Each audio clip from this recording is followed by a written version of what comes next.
Overreaction Monday with my man Graziano. This is our first time together after all these years in our new building here. I know you were here on Friday. I was at graduation. What do you think of the new digs? I like it's nice. I'm into it. It's not an overreaction to say.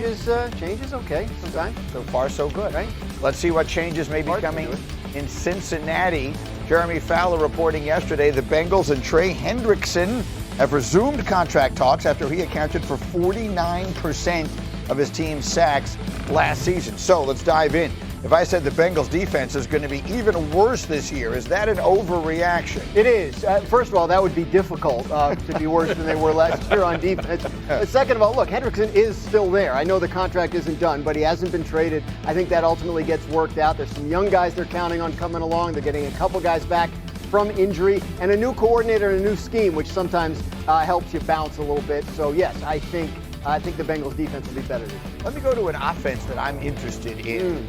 If I said Daniel Jones is going to start every game for the Colts this season, is that an overreaction? It is an overreaction. Look, the Anthony Richardson injury opens the door for Daniel Jones to take this job and run with it. But Daniel Jones played in the league 6 years.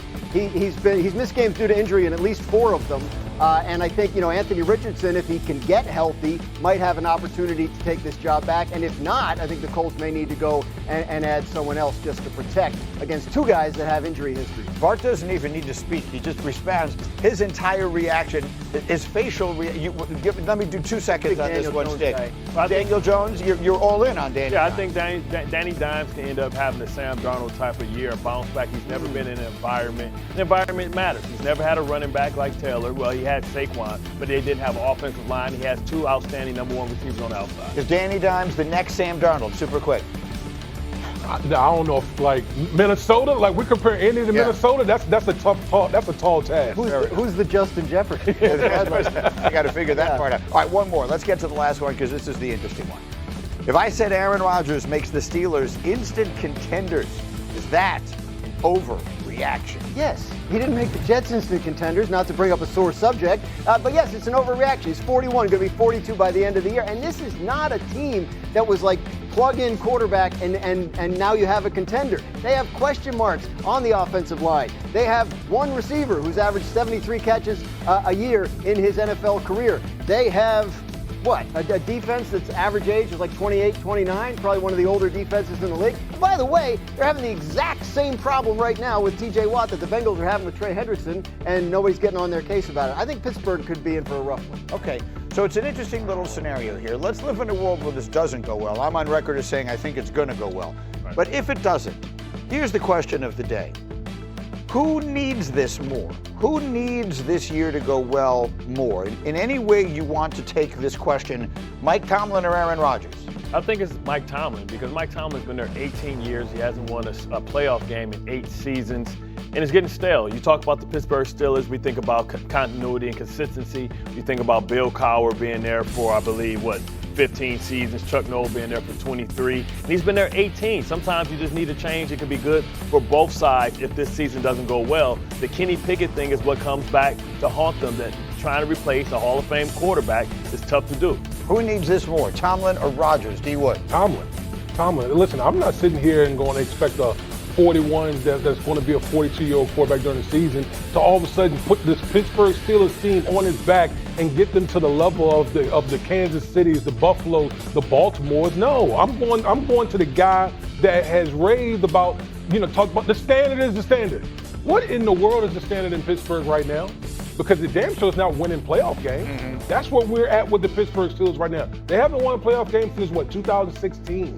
That's a long time for a storied franchise like the Pittsburgh Steelers. What do you think, Dan? Well, I think Tomlin, Tomlin's not on the hot seat, right? It's Pittsburgh. They don't fire coaches. Now, if they get to a point with Tomlin at some point, whether it's next offseason or sometime in the future where it's time to go their separate ways, I think, he probably has some say in that as well.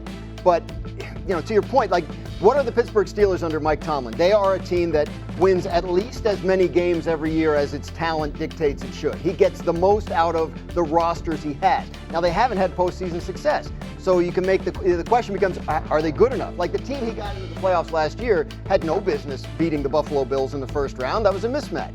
So are they going to be good enough roster-wise for a Mike Tomlin coach team to get the most out of an already good roster versus getting something good out of a mediocre roster, which I think is what he's been doing the last few years. See, it's an interesting question to me because I think for both people involved, their legacies are relatively secure. Right? Tomlin, no one is going to say the local fans are a little weary or restless when it comes to Tomlin, but generally speaking, he's extremely high regarded. That won't change. Rodgers is a first ballot Hall of Famer. That won't change.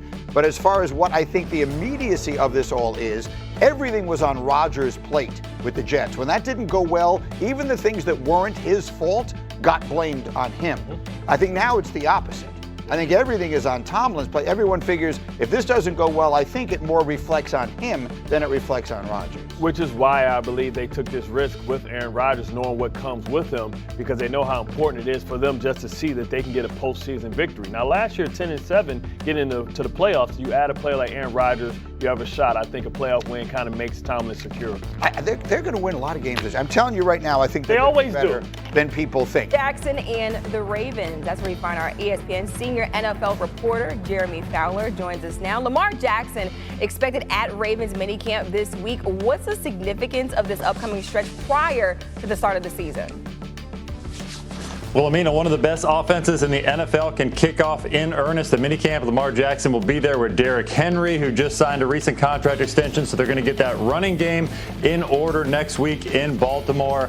And also, Lamar Jackson has gotten a lot of freedom from his coaches in the last 2 years with OC Todd Monken coming in, so they're going to really build on that, give him even more and more command of what happens at the line of scrimmage. And then also, GM Eric DeCosta said publicly that they have entered early contract talks with Lamar Jackson about a possible extension. The sense here around the league is that Baltimore could follow the blueprint that Buffalo put together back in March when they extended Josh Allen. Even though he had multiple years left on his contract, the feeling is get ahead of that huge quarterback market money in 3 or 4 years from now. Just pay your guy now when he's got multiple years left on his current deal. Yeah, well, let's stay in the AFC and talk about the Chiefs. The Chiefs are expecting to see Travis Kelce at minicamp. This after he missed OTAs. What differences should we expect to see from Kelce on the field this year? Well, Kelce will show up to minicamp in what's considered a slimmed-down version. I'm told that he's gotten in great shape this offseason. Last year probably played a little heavier than he had in the past, and so he had vowed to change that, and I'm told that he has in a big way. Just talking to people close to him, they said that he has slimmed down and gotten in great shape, and so this could be his final year. He's in the last year of his contract.